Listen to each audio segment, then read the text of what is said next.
What's up, y'all? You know what time it is? It's about to be that time. Damn, son, where'd you find this?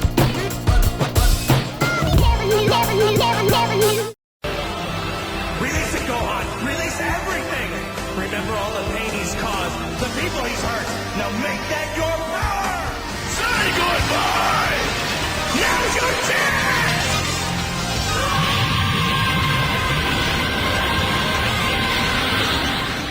And we're back. One Piece 1121 is out. And the race for the One Piece begins.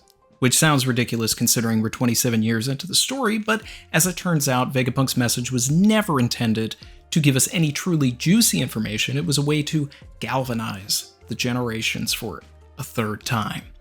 Exactly 27 years ago, on July 22nd, 1997, Eiichiro Oda drew Roger telling a large crowd of people in a backwater sea about a particular treasure. And they told their friends, who told their friends, who told their friends, and before you knew it, everybody knew what the One Piece was. Whitebeard told a bunch of pirates and marines that the treasure is real, but it still didn't really turn the tide. Now, this old man decided to up the score on those who came before him by making sure he was doing Super Bowl numbers before saying that the time is now. It's the franchise, and the boys are shining now. 12 particular boys. Oda's really channeling big Bernstein Bears energy in this last panel, by the way. Anyway, we're going to spend a good deal of time positing who the silhouetted man could be and whether or not they're the man marked by flames. But we're also going to break down the hidden messages in each panel, because there are several groupings and ways to read all of this. Everything is intentional, it's on purpose here, and just like the casting off from Reverse Mountain, Oda has several paths that he can take to get to the finish line. But before we get into it, like, comment, subscribe if you're feeling the vibe. Seriously, we're in algorithm jail again. So if you like the vibe, let YouTube know. The power is yours.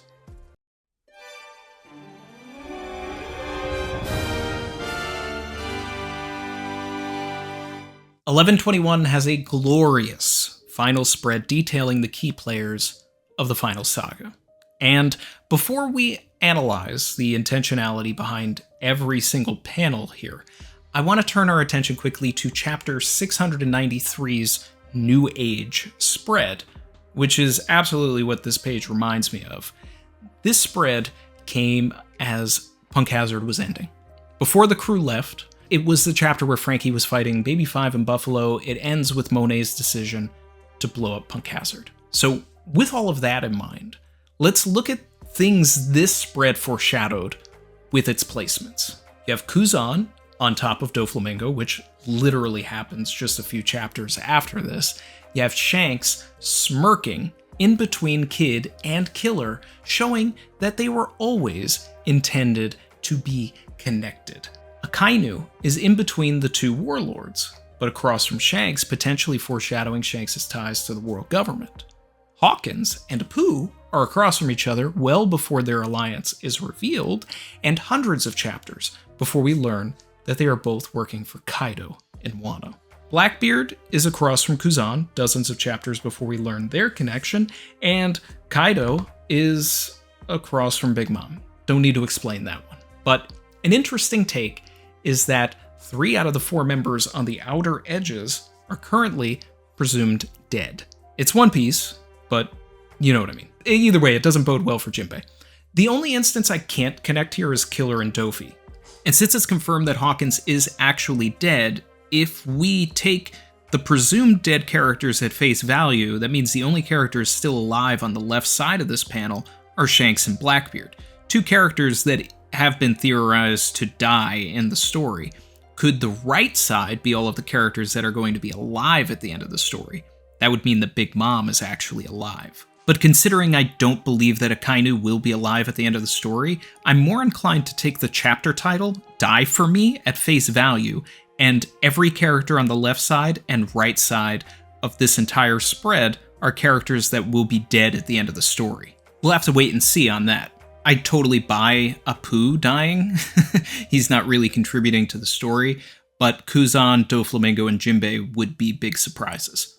Now, with the spread in chapter 1121, each page mirrors the other, but also itself. Some think that this could represent future matchups, and in the case of some, absolutely. In the case of others, it's more about ideals and how the characters are connected plot-wise or emotionally. Take, for example, Sabo and Akainu mirroring each other on either side of the pages. It's more of a matchup being set up, and a popular matchup. Akainu told Ace that his fire couldn't burn magma, but Willie Gallen says that anything people dream of in this world can happen in reality. So if Sabo believes that his fire can burn magma, it will. Dragon and Kuzan mirror each other. This could be a fight if Dragon wants to throw hands over his father, but this feels more spiritual, more emotional. These are the two sons of Garp, one by blood, one by choice, former Marines who each strayed from the path that Garp wanted for them. Yet, the one who stayed by his side far longer and looked up to him more than any other is the one who may eventually be responsible for his demise. These two need to talk things out. Kobe and Emu are mirrored. A fight would be great, especially a tag team fight with Luffy. I'd love that. But more than any possible literal connection, these two are bonded by being opposites. Luffy isn't a hero. He doesn't view himself as one, but Kobe is literally the hero of One Piece. The one who actively wants to make the world a better place, the one who goes out of his way to save people, not expecting anything in return. Emu is the figure standing in the way of the peace that Kobe is after. The idealistic dream he had of joining the Marines was fueled by propaganda, and in order to reimagine the organization, it needs to be toppled. And that means Emu needs to go in order for Kobe to fix the system. Shanks and Buggy are mirrored. Them fighting is pointless, but it shows that their bond and their story is not finished. They made a promise to go to Laugh Tale together, and I believe that they will. Luffy and Blackbeard are mirrored. This one's obvious. The pie is good, the pie is bad. They've been yin and yang since their first panel together. The sun versus the moon, light versus darkness, a man who goes with the flow versus a man who plans, schemes, and believes every move he makes is preordained. It writes itself. But the interesting connections are the ones within the pages themselves. Luffy and Shanks. Their story, yeah, it's still unfinished. And I do want to see them fight. I want Luffy to prove that his punch is as strong as a pistol now. Buggy and Blackbeard. Now, this one is wild because I never really thought of linking these two together, but it makes sense when you consider who Buggy is palling around with. Crocodile and Mihawk. Croc is after the ancient weapons, and Blackbeard is soon to have Caribou's knowledge of where they're located, or technically who they are. Buggy and Blackbeard each have members of their crew who could unearth, in theory, whatever is sleeping dormant underneath Wano. Buggy has Crocodile, turn everything into sand. Blackbeard has Pizarro, fuse with the island, find Pluton. If these two crews come face to face, it doesn't look good for the Cross Guild, but I think both of these factions have too much plot armor until Luffy is involved in their story. And Buggy, above all, will be at Laugh Tale with Luffy. Oda will not forego that comedic opportunity, but there's also room for character growth as well. We know that Roger laughed when he saw the One Piece. Buggy wasn't there. He got sick. My headcanon is that Buggy will find the One Piece first, likely by himself, by accident. The clown will not laugh. Instead, the treasure-hungry pirate will understand the gravity of what the treasure is and realize that it was never meant for him, leaving the room as Luffy and the rest enter. Luffy none the wiser that Buggy technically became king before him. Layers upon layers upon layers, and those onions should be chopped. And before I get into the final mirror, I want to point out the characters that are looking at other characters. Shanks is looking towards Luffy, proud as ever. Dragon is looking at Emu, his goal. He needs to topple the system. Sabo is looking at Kuzan, a song of fire and ice, one of the more interesting pairings on the page. Does Kuzan take out Dragon, leaving Sabo to look for revenge? Or is Kuzan a secret revolutionary? Popular theory back in the day. Who knows? Garling is looking at Kobe. Garling obviously highly speculated to be Shanks' father. Kobe is the boy that his supposed son saved during the war. He's looking at the boy who very well might dismantle and rebuild everything that his ancestors worked for. He's a problem. Kainu and Dragon aren't looking at each other, but if I'm going to talk about Kuzan and Sabo, then I have to mention this as well. They're both next to each other, they're the same age, and Kainu consistently referred to Luffy as Dragon's son during the war, implying a tenuous past between both of them. Also, Crocodile and Mihawk may not have made it on the last page, but they are the last two living players before the final spread, so don't count them out. If these are the top 12 here, Oda is saying Croc and Mihawk are 13 and 14. The last mirror of all to speak about is Figurlin Garling and the unnamed hidden rapier-holding silhouette man. The word on the street is this is Shanks' brother, Garling of this era, a younger holy knight for us to contend with. It's interesting. I'm not going to rule it out, but I do disagree. It could be true, but I think there are better options. First of all, Oda gave us the biggest one of all in 1117. It's Gin! Look, guys! He retired the tonfas, and he's wielding the same rapier in that image. He made it to the New World, he's at Hachinosu, and he's now one of the top 12 characters that are closest to the One Piece. Goda. That's what I'm talking about! That's why he's the MVP! That's why he's the GOAT! The GOAT! And while that's the obvious answer, let's discuss two other alternatives.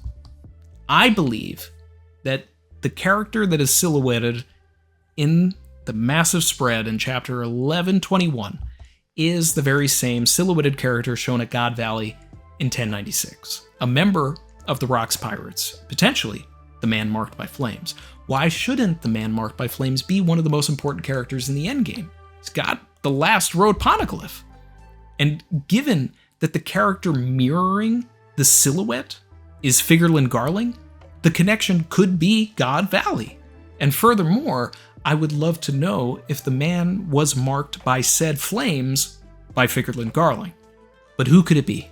I'll get into reasons why it could be Wang Zhe later, but first, my top choice, the agenda. Calico Yorkie, Brooks' former captain. Stay with me, let me cook. Casual reader, never gonna expect it. And we need one more big twist in the series. No body, no death.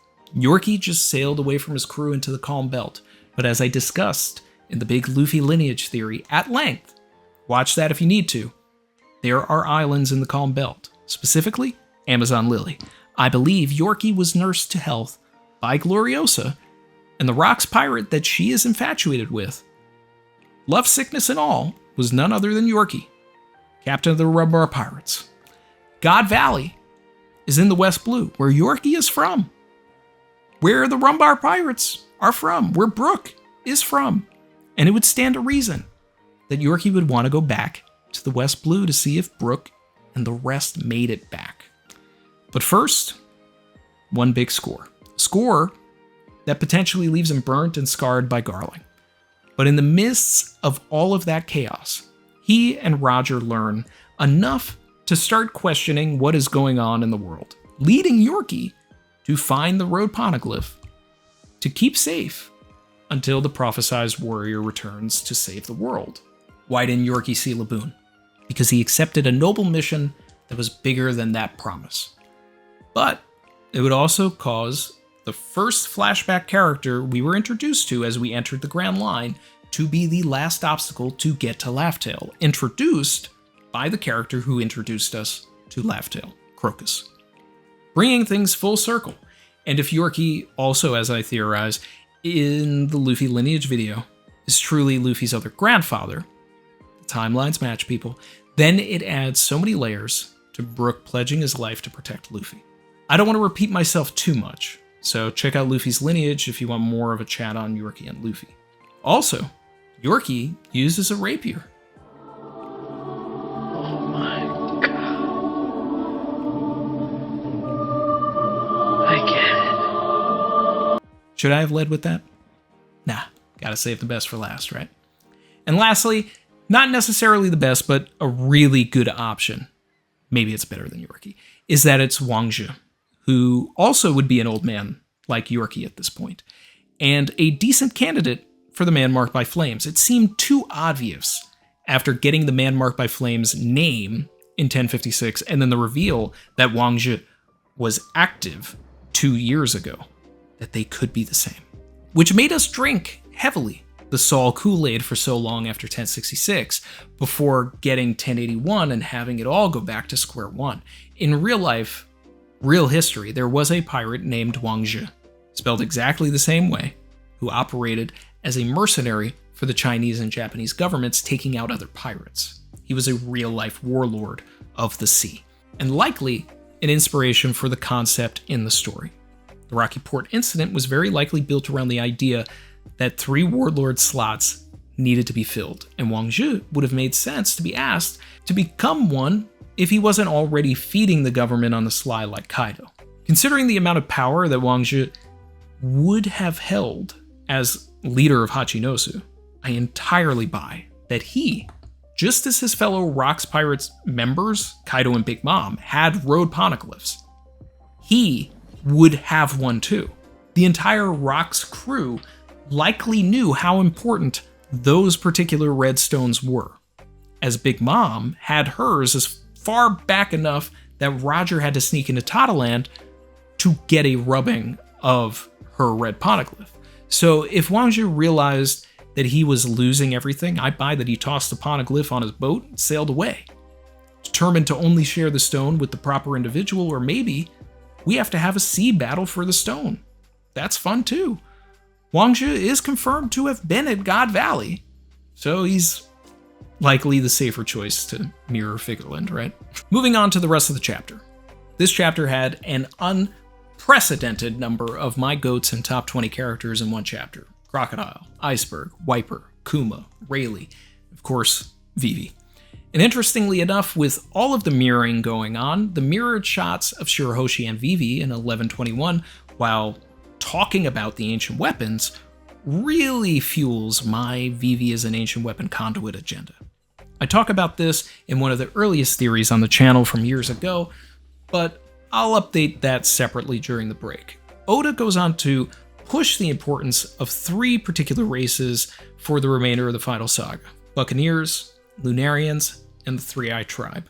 Marco's conspicuous thoughts back to Whitebeard imply that he likely fell into one of these categories. Buccaneer makes the most sense due to his size. Someone is at Hachinosu, impatiently waiting for Teach. This is something that I feel will be answered relatively soon. With this arc wrapping up, it's only right that Oda gives us another generational run of chapters focusing on these individual factions. What if the impatient character is Bakin, Buckingham's Stussy? She asked Marco for help, but he hit her with a line as old as time. I missed the part where that's my problem. Savage.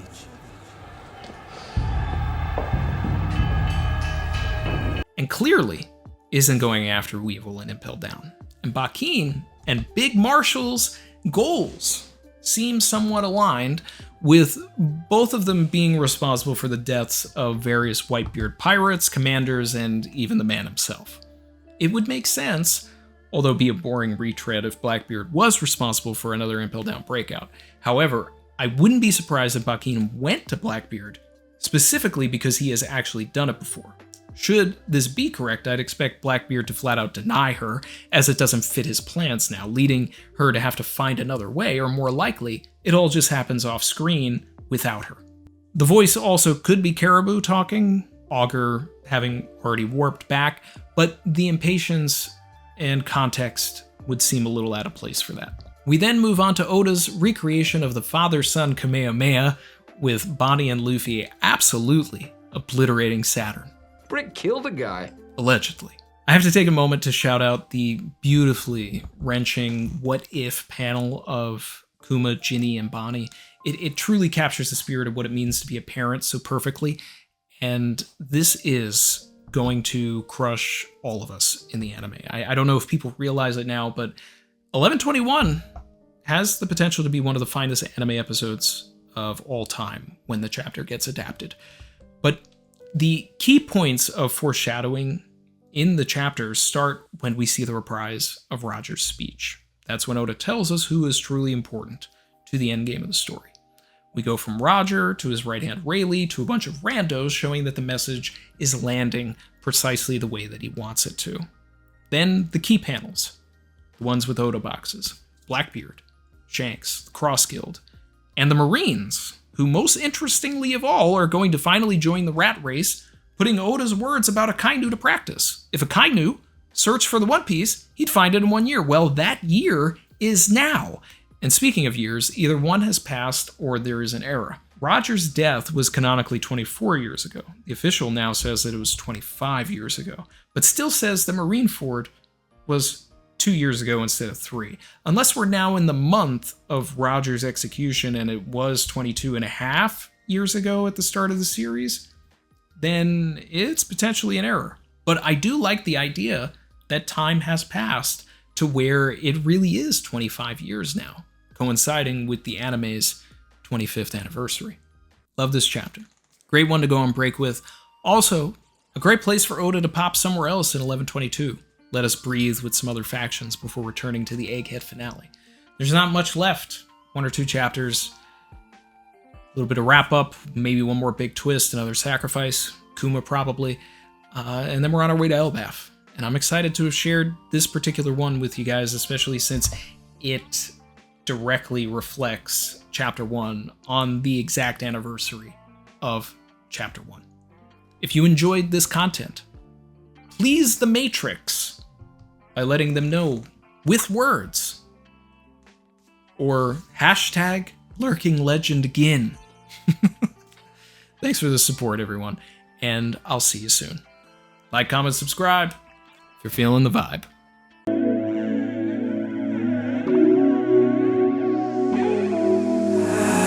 I've been swimming deep, deep. Savage.